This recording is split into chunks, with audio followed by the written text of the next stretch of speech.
بھارت کے 5 اگست 2019 کے غیر قانونی اقدام کے خلاف آج یوم استحصال کشمیر دنیا بھر میں مقیم کشمیری اور پاکستانی آج یوم استحصال کشمیر منائیں گے۔ کشمیری عوام کی غیر متزلزل استقامت اور قربانی کے جذبے کو سلام پیش کیا جائے گا۔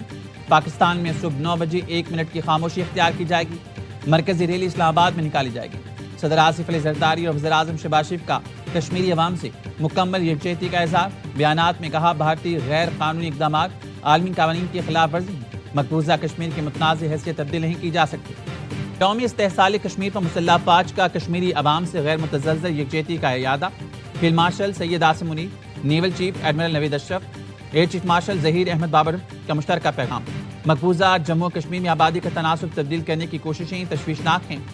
بھارتی اشتعال انگیز بیانات جارحانہ طرز عمل خطے کے امن کے لیے خطرہ ہیں۔ جنوبی ایشیا میں پائیدار امن مسئلہ کشمیر کے منصفانہ حل سے مشروط ہے۔ صدر آصف علی زرداری اور وزیر اعظم شہباز شریف کا کشمیریوں سے مکمل اظہار یکجہتی۔ جموں کشمیر کے تنازع کا منصفانہ پرامن حل پاکستان کی خارجہ پالیسی کا بنیادی ستون۔ There are ships moving through the straits. There's oil moving right now through the straits. So the straits are open. And we are involved in between Oman and Iran on how more ships can be able to go through there safely in the short term as we move towards these longer term talks about denuclearization. Iran سے Aab-e Hormuz پر معاہدہ آج یا کل ہو جائے گا، امریکہ کا دعویٰ۔ امریکی وزیر خارجہ مارکو روبیو نے کہا آبِ ہرمز میں محفوظ جہاز رانی سے متعلق عمان اور ایران کے ساتھ مذاکرات میں پیش رفت ہوئی ہے۔ جہازوں کی محفوظ آمد و رفت کے لیے بات چیت جاری ہے۔ امید ہے معاہدہ جلد طے پا جائے گا۔ امریکی وزیر خزانہ اسکاٹ بیسنٹ نے کہا آج یا کل آبِ ہرمز دوبارہ کھولنے کا معاہدہ طے پانے کا امکان ہے۔ معاہدے کے تحت آبِ ہرمز میں تجارتی جہازوں کی آزادانہ آمد و رفت یقینی بنائی جائے گی۔ امریکی افواج کی جانب سے ایران کی ناکہ بندی جاری۔ سینٹ کام کا کہنا ہے امریکی فوج دوبارہ ناکہ بندی کے بعد 45 تجارتی جہازوں کو رخ موڑ چکی۔ امریکی فوج نے کارروائی کرتے ہوئے 2 جہازوں کو ناکارہ بنایا۔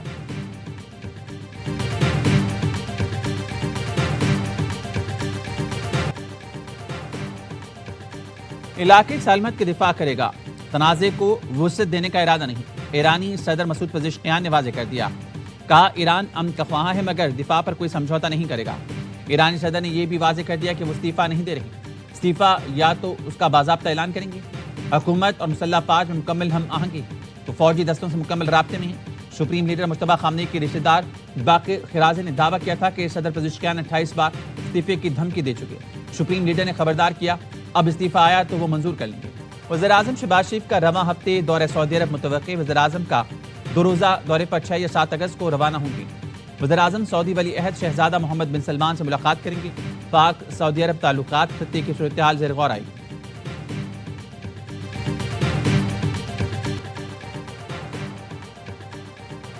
آزاد کشمیر میں 2 حلقوں پر الیکشن، ووٹوں کی گنتی اور نتائج کا سلسلہ جاری۔ نون لیگ، پیپلز پارٹی اور آئی پی پی میں مقابلہ۔ اہلیہ 27 مظفرآباد 1 پر پیپلز پارٹی کے سردار جاوید ایوب آگے۔ استحکام پاکستان پارٹی کے سردار تبارک علی دوسرے نمبر پر ہیں۔ اہلیہ 28 مظفرآباد 2 میں پیپلز پارٹی کے امیدوار بازل نقوی آگے۔ نون لیگ کے چودھری شہزاد محمود پیچھے۔ اہلیہ 27 کے تمام 196 اور اہلیہ 28 کے 54 پولنگ اسٹیشنز پر ووٹنگ ہوئی۔ آزاد کشمیر الیکشن، پاکستان پیپلز پارٹی کا مسلم لیگ نون پر دھاندلی کا الزام، ویڈیو بھی جاری کر دی۔ پیپلز پارٹی نے الزام لگایا پولنگ عملہ لیگی عہدیدار کے گھر سے پکڑا گیا۔ عملے کے اراکین ٹھپے لگا رہے تھے۔ پیپلز پارٹی نے چیف الیکشن کمشنر کو خط لکھ دیا، عملے کے خلاف کارروائی کا مطالبہ۔ سینٹر شریف رحمان نے کہا ویڈیو کے باوجود پولنگ عملے سے ڈیوٹی کروانا انتخابات کی شفافیت پر سوالیہ نشان۔ سینٹر پرویز خان کا کہنا تھا الیکشن کمیشن پولنگ عملے کو معطل کر کے معاملے کی غیر جانبدارانہ تحقیقات کرائے۔ اہلیہ 31 سے پیپلز پارٹی امیدوار چودھری لطیف اکبر نے بتایا ان پر حملہ کیا گیا۔ سیکیورٹی اسکواڈ سے اسلحہ چھیننے کی کوشش کی گئی، گولیوں کی گونج میں سرعام ٹھپے لگائے گئے۔ پھر انتخابات کیسے شفاف ہوئے؟ اس الیکشن کو ہر فورم پر جعلی ثابت کریں گے۔ آصف علی زرداری صاحب جو ہیں ان میں اتنی اہلیت، صلاحیت اور وزڈم ہے، وہ جس نقطے پہ آ کے آپ بات کو جو ہے نا وہ جس خطرناک موڑ کی طرف ٹرن ہوتا دیکھ رہے ہیں نا، مجھے یقین ہے کہ وہ نہیں ہونے دیں گے۔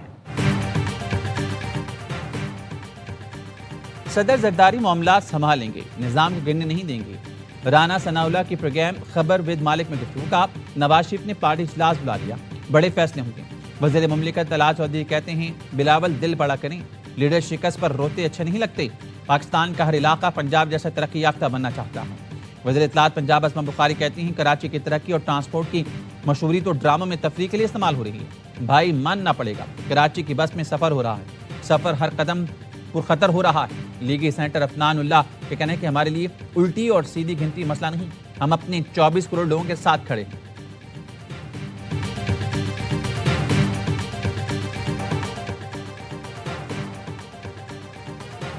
کراچی کے نوجوان تاجر میر رضا علی کی پراسرار موت کا معمہ حل نہ ہو سکا، پولیس کو نوجوان تاجر میر رضا کی ایپل واچ سے اہم ترین ڈیٹا مل گیا۔ ملنے والے ڈیٹا میں لین دین کے حساب سمیت دیگر معلومات ہیں۔ ٹیکنیکل ٹیم سے تاحال آئی فون کا کوڈ کریک نہ ہو سکا۔ پولیس کی جانب سے 48 گھنٹے کے اندر اہم پریس کانفرنس کا بھی امکان۔ پوسٹ مارٹم رپورٹ میں بھی سنسنیخیز انکشاف، میر رضا کو گولی پیچھے سے ماری گئی، گولی جسم سے آر پار ہوئی، لاش 24 سے 36 گھنٹے پرانی تھی، لاش کھلی ہوئی اور چہرہ انتہائی خراب تھا۔ ایم ایل اے ذرائع کا کہنا ہے کہ چہرہ خراب ہونے کی وجوہات سر کے تفصیلی معائنے سے مل سکتی تھیں۔ لاش کے سیدھے ہاتھ پر بھی کچھ مشکوک نشانات پائے گئے۔ پوسٹ مارٹم کسی سینئر کی زیر نگرانی کیا جاتا تو صورتحال مختلف ہو سکتی تھی۔ تفتیش کاروں نے 29 جولائی صبح 8 بجے کی سی سی ٹی وی ویڈیو حاصل کر لی۔ ویڈیو میں ایک کچرا چننے والا شخص جائے وقوع پر آتے ہوئے دکھائی دیتا ہے۔ تفتیشی حکام کو شبہ ہے اسلحہ ممکنہ طور پر یہی شخص لے گیا۔ مارٹم کی فائنڈنگز جو ہیں وہ تصویروں سے میچ نہیں کر رہی ہیں اور تصویریں جو ہیں وہ کچھ اور کہانی سنا رہی ہیں اور پوسٹ مارٹم کی رپورٹ کچھ اور کہہ رہی ہے۔ یہی تضاد ہے جس کی وجہ سے یہ پوسٹ مارٹم رپورٹ جو ہے زیادہ کویسچنز ریز کرتی ہے۔ میر رضا علی کی ابتدائی پوسٹ مارٹم رپورٹ اور تصاویر میں تضاد ہے۔ پولیس سرجن ڈاکٹر سمیہ نے ایاوا نیوز سے گفتگو میں کہا پوسٹ مارٹم رپورٹ کے نتائج تصویروں سے میچ نہیں کر رہے، جس سے شکوک و شبہات جنم لے رہی ہیں۔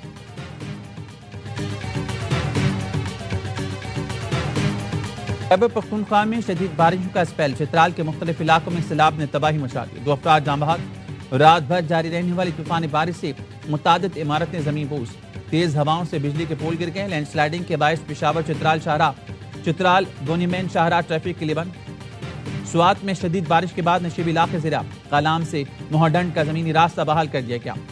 بارشوں کے بعد ضلع شانگلہ میں دریائے سندھ کے بہاؤ میں اضافہ، ضلع انتظامیہ نے دریائے کنارے دفعہ 144 نافذ کر دی۔ فیلڈ مارشل سعید عاصم منیر کا این ڈی ایم اے ہیڈ کوارٹرز میں نیشنل ایمرجنسیز آپریشن سینٹر کا دورہ، چیئرمین این ڈی ایم اے نے مانسون صورتحال آفات سے نمٹنے کے انتظامات پر بریفنگ دی۔ فیلڈ مارشل سعید عاصم منیر کا جان و مال کے تحفظ کے لیے مکمل تیاری اور مؤثر ادارہ جاتی رابطوں پر زور، ہنگامی صورتحال میں فوری اور مؤثر رد عمل کو ناگزیر قرار دیا۔ کہا پاک فوج، سول انتظامیہ اور این ڈی ایم اے کے ہر ممکن معاونت کے لیے مکمل تیار، ریسکیو اور بحالی کی کارروائیوں میں پاک فوج بھرپور کردار ادا کرے گی۔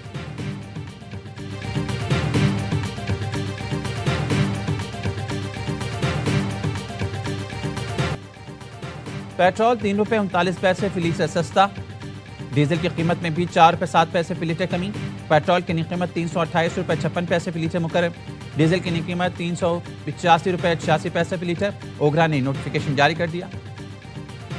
اب یہ کہ وزیر داخلہ صاحب نے کوشچن کیا ہوا، لیکن ایک اہم حکومتی اتحادی نے سوالیہ نشان اٹھائے ہیں اور انہوں نے بھی وزیر اعظم کو دھاندلی زدہ قرار دیا۔ وزیر اعظم اعتماد کو بیٹھے، بالفور اسمبلی کا اجلاس بلا کر کے اعتماد کا ووٹ لینا چاہیے۔ پی ٹی آئی کا وزیر اعظم سے اعتماد کا ووٹ لینے کا مطالبہ، چیئرمین بیرسٹر گوہر نے کہا ہے وزیر داخلہ نے سوال اٹھایا اور اہم اتحادی نے بھی وزیر اعظم کو دھاندلی زدہ قرار دے دیا۔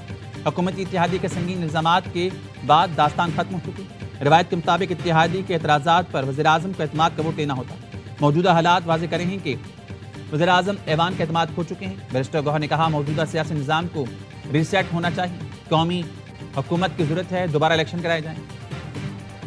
سابق وفاقی وزیر فواد چودھری نے محسن نقوی کی تائید کی، کہا سسٹم بیٹھ گیا، نئے نظام کی ضرورت ہے۔ نئے صوبوں کے قیام پر محسن نقوی سے کسی لیول پر اختلاف ہو سکتا ہے، پنجاب آبادی میں دنیا کے 172، سندھ 154 اور خیبر پختونخوا 160 ملکوں سے بڑا ہے۔ نون لیگ اور پیپلز پارٹی نئے انتظامی یونٹس بننے نہیں دیں گے، نئے صوبے بنائیں، لوکل گورنمنٹ سسٹم لائیں، ڈویژنز کو صوبہ بنا دیا جائے۔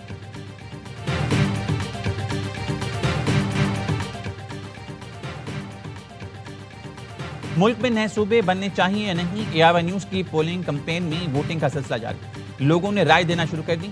ٹی وی پر دیے گئے واٹس ایپ نمبرز پر 97% لوگوں نے نئے صوبوں کے حق میں ووٹ دے دیا، 3% نے مخالفت کی۔ فیس بک پر 95% لوگ نئے صوبے کے حامی، 5% نے مخالفت کی، یوٹیوب پر 75% لوگ نئے صوبوں کے حامی، 25% نے اس تجویز کو رد کیا، واٹس ایپ پر 67% لوگوں نے نئے صوبوں کے قیام کو ناگزیر ضرورت قرار دیا، 27% نے مخالفت کی، 6% نے لا تعلقی کا اظہار کیا، انسٹاگرام پر 75% لوگوں نے نئے صوبوں کے حق میں ووٹ دیا، 23% نے مخالفت کی، social media platform X پر 73% لوگوں نے نئے صوبے کے حق میں ووٹ دیا، 23% نے نئے صوبوں کی مخالفت کی۔ پولنگ کا عمل اب بھی جاری، آپ ان پلیٹ فارمز پر جا کر ووٹ کر سکتے ہیں یا ٹی وی پر دیے گئے نمبرز پر اپنی رائے دیں۔ حضرت داتا گنج بخش علی حجویری کے عرس کا آخری روز، ملک بھر سے آئے زائرین کی عرس کی تقریبات میں شرکت، مزار کے احاطے میں محفل سماع کا بھی انعقاد کیا گیا۔